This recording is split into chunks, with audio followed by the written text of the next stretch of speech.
got the leaking air shock.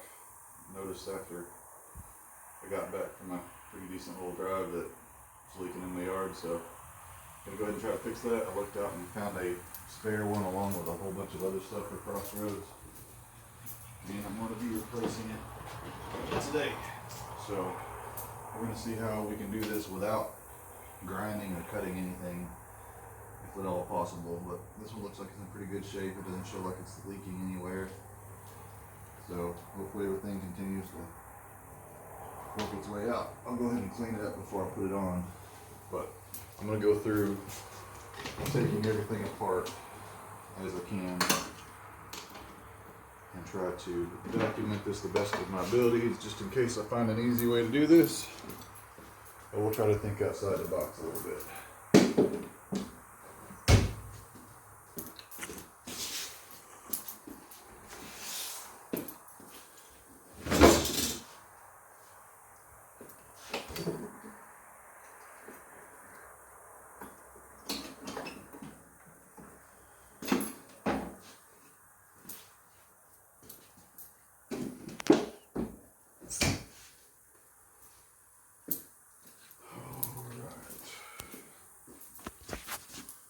So I don't have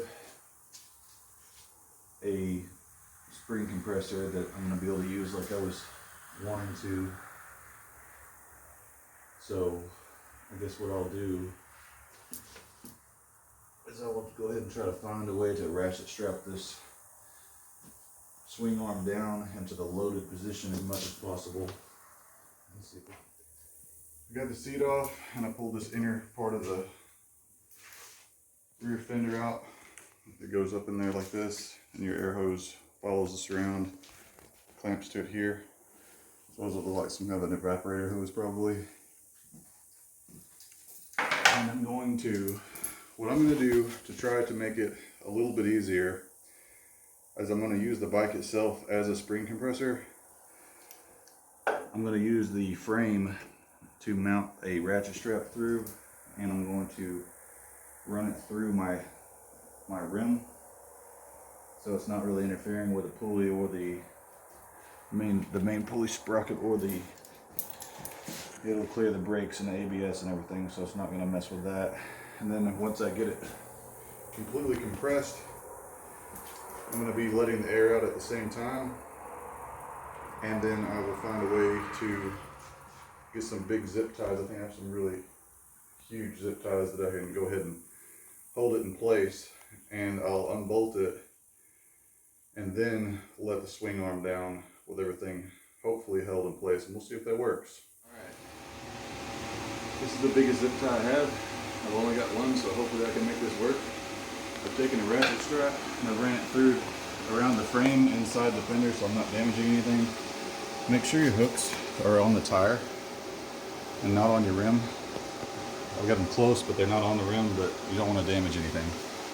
So now I'm going to try and snake this zip tie up around inside the shock, the air shock, and I'm going to make sure all the pressure is released, all the pressure is released off the Schrader valve, and I'm going to tie it off, unbolt it, and jack it up and see if after I have the actual shock tied off, I'm going to unbolt everything, undo the ratchet strap, and drop the swing arm. Hopefully that will give me enough room.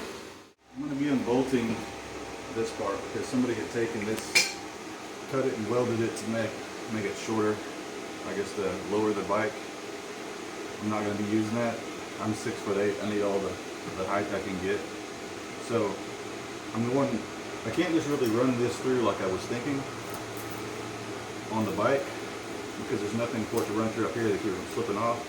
So I'm going to take some 550 cord and I'm going to make a loop around this that will hold tight on that I can pull against, and it'll be too small of a diameter to come off this way. So I'll be making that right quick. I'll now put it on the one I have that's in the bike, and then we'll get back to it. Alright, so I took this plate and just unbolted it and moved it out of the way. I didn't unbolt anything else so far other than this top bolt up here to get the pin out of the way. or to get it out of the wet pen. Then I put a piece of 550 cord around the top so to give me something to grab hold of with a big zip tie. And I've tightened the zip tie down as tight as I can get it.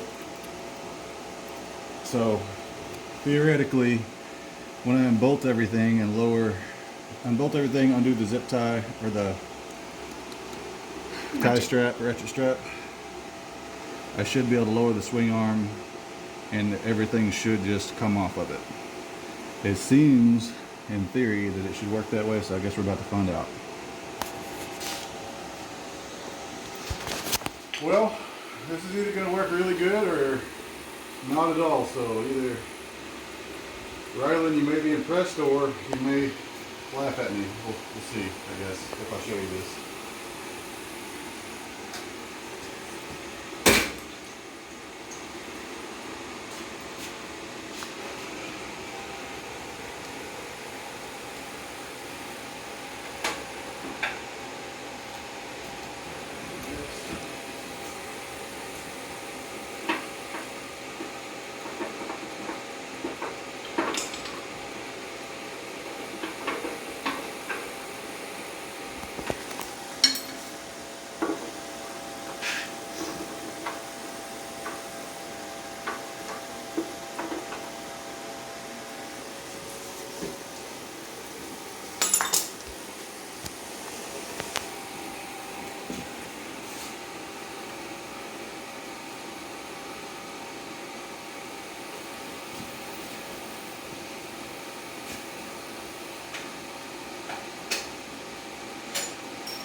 Alright, go ahead and film under there where those bolts were. Tell me if it starts to clear.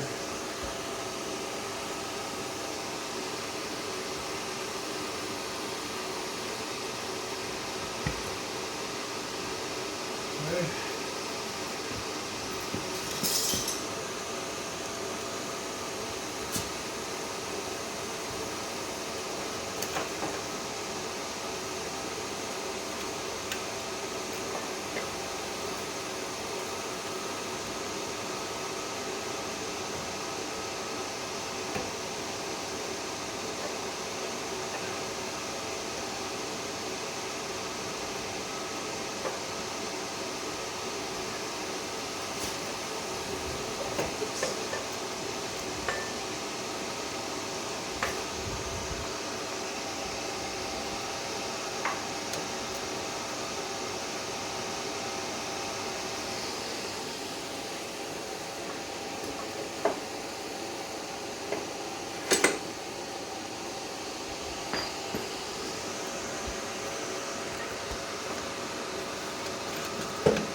Okay, come on to this side.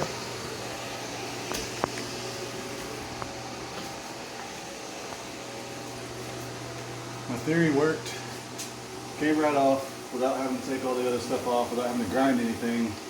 And then I forgot to take off the hose that holds the air shock in, or it doesn't hold the air shock in, but I got to undo it right quick. I'll get it undone, and then I'm just going to unbolt it and just take it out. So it worked. Okay, so I'm going to go ahead and just undo the shock itself instead of trying to pull both sides out at the same time.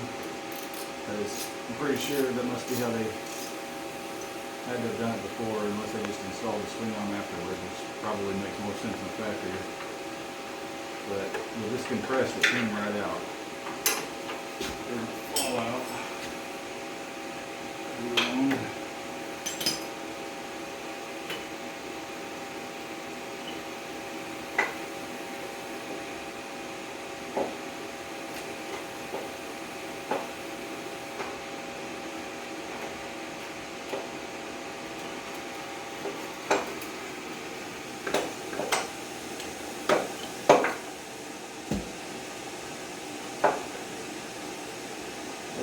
tight squeeze even by itself.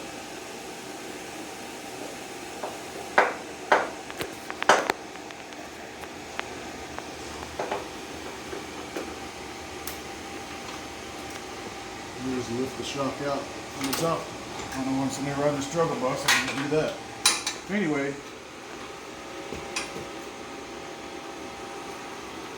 I guess this is where it's been leaking from. I suppose, I don't know. But anyway, that's how I get one out. So just go ahead and tension it down, use the mechanical leverage of the actual swing arm, hold the swing arm to the frame of the bike with a ratchet strap, and then tie a zip tie to a piece of 550 cord to keep it under tension. And this thing is tight as a drum.